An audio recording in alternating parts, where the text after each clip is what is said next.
The Tent, 1972. Uncut.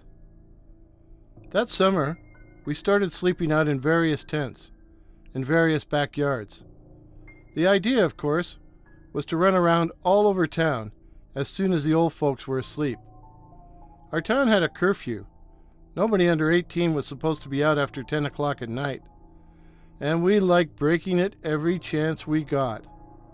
The old people were afraid of us running wild and getting into drugs. Or maybe that wasn't the only reason they didn't want us out after dark. Not that we ever saw anything on our nocturnal expeditions. Until this particular night. We were in a tent in Rapper's backyard, whispering while waiting to take off. "I'm amazed they let us sleep out," I said quietly. "Why?" Whoever said it didn't sound particularly interested. "You know why," I answered simply. "Oh, not that again," Ricky said loud as usual, adding a none too gentle kick in the shins. "Hey, you guys remember Noreen?" I said. "Who?" More than one guy said it, so no, nobody remembered her. Nobody but me. The strange girl, the one with the wild hair, who used to wear those long dresses. "Her hair was a worse mess than Wimp's," Ricky cackled. Why couldn't that guy be quiet? "I think my hair is my best feature," Wimp noted with dignity. He never wasted time arguing with people about how butt ugly he was. "I'm pretty sure she was one of them," I said. "I think you had the hots for that ugly broad," Ricky snorted. "Did you know she lived in that old shack, the one on the other side of the train tracks?" No one had known that. In fact, no one had known anyone had been living in that battered hovel. Noreen lived with her grandparents. Her parents were gone, and nobody ever talked about them. That's why she kept to herself at school. How was she supposed to make friends? It's not like she could invite anyone over. Her grandparents were little better than hillbillies, and I don't think they even wanted Noreen to go to school, but they kinda had to let her. One night, an old black car pulled up in front of the shack and some people got out. They stood for a long time on the sagging front porch, talking through the screen door to the old man, who wouldn't let them in, while at the same time, the old lady was holding Noreen in the back room, a virtual prisoner. But she could hear them, at least some of it, and at one point she heard a man's voice, an unfamiliar voice, but one she thought somehow that she knew, say, "She's ours and we're taking her." The voices sounded angry, and became louder and louder as the argument persisted. Eventually they drove away. Noreen could see the old people were upset, but they refused to answer any questions, or even to admit anything had even happened, until finally, when Noreen had persisted a bit too long with her questioning, the old man threatened to take his belt and give her a licking. But later that night, as she lay in her rumpled bed, Noreen heard a voice, which sometimes sounded faint and far away, but at other times seemed closer, clearer. "Noreen, Noreen, come out, come outside." Noreen was afraid to move, afraid of getting into trouble, so she lay there, trying hard not to listen, as the voice made her really want to go outside. "This story is making me want to go outside the tent," Ricky grumbled. She didn't say nothing in the morning either, but she did notice the old people were looking at her strangely, so she tried to act like nothing had happened. What could she do? She didn't have anyone she could talk to at school, no friends or a teacher even, so she just had to keep it to herself. And the next night, the voice came again, and this time Noreen tiptoed through the sleeping house and stepped out onto the porch. Two heads floated in the yard in front of the shack. She knew what they were, and she knew they were her parents, and that they had come to take her away. She was just about to go to them, and then her grandfather was there, with his .22, and he fired at the head of the man. The heads vanished into darkness, but it appeared the man had been hit. The old man gave a snort of triumph, but Noreen sprang at him, knocking the shotgun from his hands and pushing him off the porch. As he lay sprawled in the dirt, he watched in horror as Noreen's head detached from her body and flew right at him. She tore his throat out with her strong, yellow teeth. She killed the grandma, and then she set fire to the shack and burned it to the ground. They arrested her, of course, but she couldn't go on trial, not under those circumstances. My guess is that she's confined in 999 Queen Street, in a special cell with bars on the windows, and that every night she's under observation, and they watch every night while her head detaches from her body and then flies around the room. That's bullshit, Ricky said with disgust. I think it's true. Prove it. Did that old dump really burn down? Wimp asked calmly. Yeah, and I can show you guys, I said. Unless you're too scared to look. 2. After that, of course, everyone had to go and have a look. We had to take an indirect approach, as the shack was situated across the tracks from a Chrysler dealership, which was always brightly lit 24 hours a day.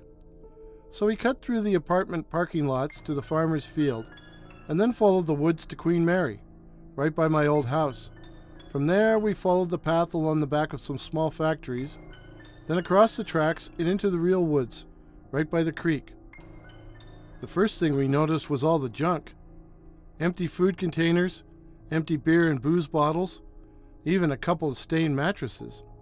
Looks like somebody had an orgy, Rapp said. He had a thing about orgies. Hey, look, there's a used rubber, Ricky announced to the world. Be quiet, you guys, I said, my voice louder than usual. Let's get out of here before whoever was here comes back. Ricky said he wanted to stay and see an orgy, but I noticed he didn't stick around when the rest of us headed down the rutted dirt path to the remains of the hovel.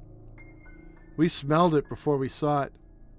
We had just enough reflected light to find our way, and by the time we had walked most of the way to Kerr Street, we found it, a pile of burnt wooden boards, surrounded by a hole where the cellar had been. Did she burn up the old lady inside? Ricky said. He was obviously willing to believe my story. For now. I found out why he was willing to believe it a moment later when he added, I think I can smell barbecue, eh? Freeze! The command was totally unexpected, so naturally we froze. I was blinded by the beam of a flashlight, and I sensed, rather than saw, the uniformed man who was approaching. All I could think of was, oh crap, now we're busted. The uniformed man identified himself as CN Police. What are you boys doing here? This is a crime scene, eh?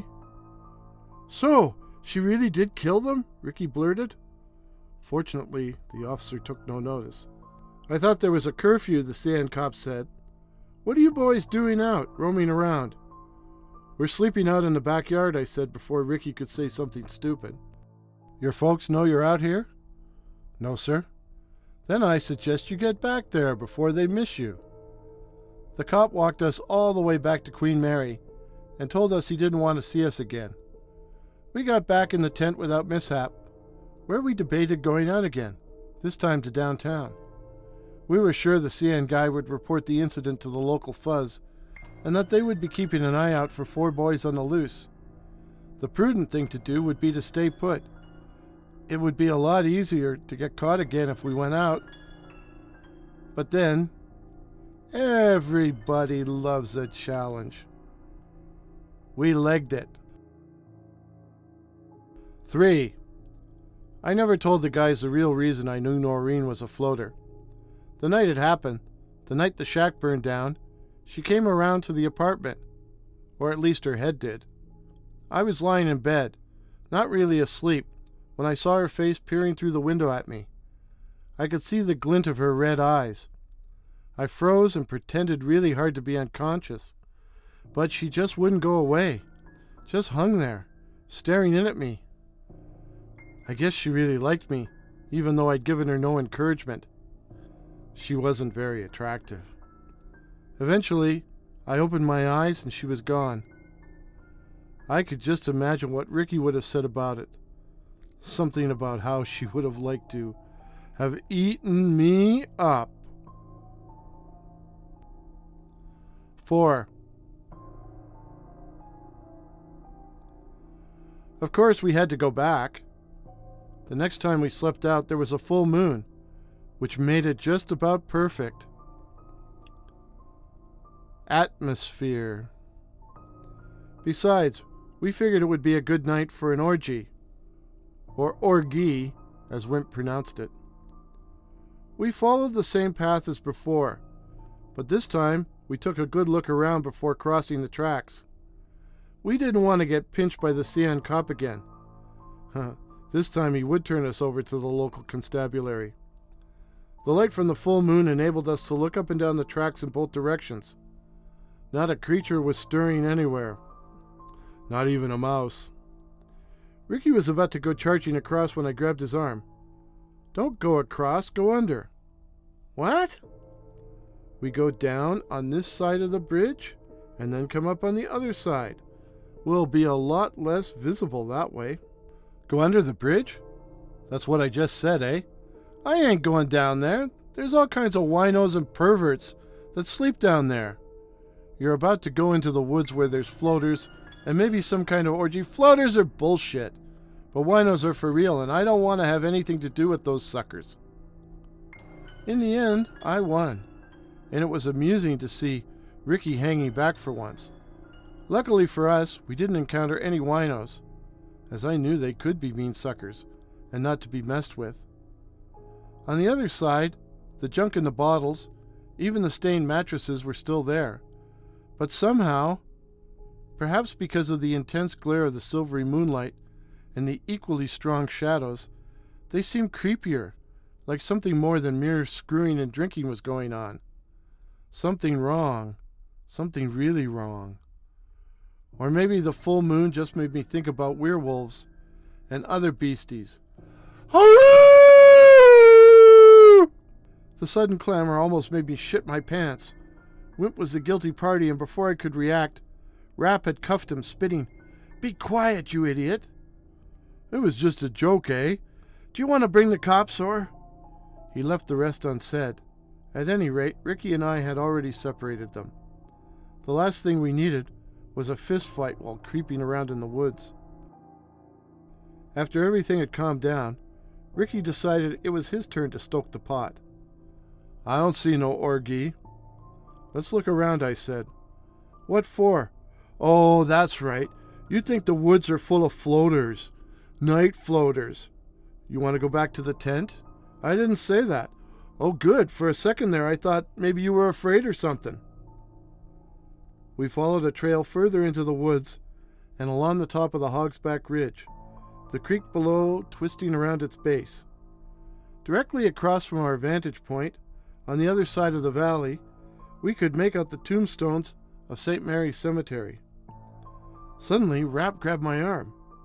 "There's people moving around in there." Squinting my eyes, I was able to make out a number of furtive shadows, flitting through the monuments. I also realized that if I could see them, they could see us. We were standing atop the ridge, bathed in brilliant moonlight. We were as visible as if we were on a stage in a theater. "Hurry, you guys. Take cover," I whispered, hoping for once that Ricky would refrain from answering in his normal, loud, speaking voice. We lay down in the grass on the side of the path away from the boneyard. By resting our heads on the top of our hands, we could see across to the other side. "That ain't no funeral," Wimp whispered. "Well, Rap, maybe you'll get to see your orgy after all," I said. "In a cemetery?" Ricky was shocked for once, but at least he kept his voice down. We watched in expectant silence, but as the minutes passed, I began to feel uneasy. What were those people doing over there? And then I remembered rumors I'd heard about certain things that liked to feast on dead bodies. They were known for having red eyes, eyes that I had seen myself, and as I looked more closely, I could see the lights moving around the graveyard, lights like pink fireflies, like pairs of reddish eyes, which was a dead giveaway. "Get back, in amongst the trees now," I hissed. Amazingly, everyone did as I said, and we were soon hidden in pools of shadow. I had time to take one glance over at the cemetery and saw all the pinkish firelights converging on one spot, as if they were trying to get their heads together. "What is it?" Rap whispered anxiously. It seemed like my fear had communicated itself without any explanation. My answer was simply, "Watch." And then we saw them, a flock of human heads, 7 in total, 4 men, 3 women, bobbing through the air, 100 feet above the waters of the creek below. We could see their faces clearly in the serious moonlight, their red eyes, and their hair trailing behind them. I buried my face in the grass, pushing Rap's face down as well, in case they could see our heads, white blobs in the shadows. We heard the air displaced as they passed overhead, but we could also hear them, a faint, almost murmured sound. We lay frozen in place for several minutes, until finally Ricky spoke, his voice shaking. "What the hell was that?" "You know what it was," I said a trifle smugly. Ricky had always said that floaters were BS, and I couldn't resist rubbing it in spite of our obvious danger. "We've got to get out of here now," Rap said, getting to his feet. "And Wimp, no more howling, eh?" I insisted we walk out, in order not to make noise and attract attention, although we moved fast enough to be almost jogging. When we arrived back at the tracks, we searched the area for flying heads, not seeing cops. We even made our way home via brightly lit Kerr Street, with the idea the streetlights would provide us with some spiritual protection. Naturally, because we would have welcomed their attention, we didn't find a single cop. In the tent, we lay on our sleeping bags, lost in our own thoughts and fears. Finally, Ricky said, "I wouldn't have half minded getting picked up by the cops, you know. We could have told them about it." "You think they would have believed it? Hell, you didn't believe it." I know. Ricky sounded miserable. "It's just that they're up to no good, eh? Somebody's going to get hurt tonight. Maybe even killed." "Probably," Rap agreed. "But as long as it's not us who's dying." Rap was ever the pragmatist. "I just wish I knew what they were up to, that's all." Ricky just didn't want to let it go. In the end, we agreed we'd check the local rags the next day to see if they had any news about any attacks or about any vandalism at St. Mary's. And if we found anything, we'd consider our next move. But there was nothing. Nothing in print, anyway.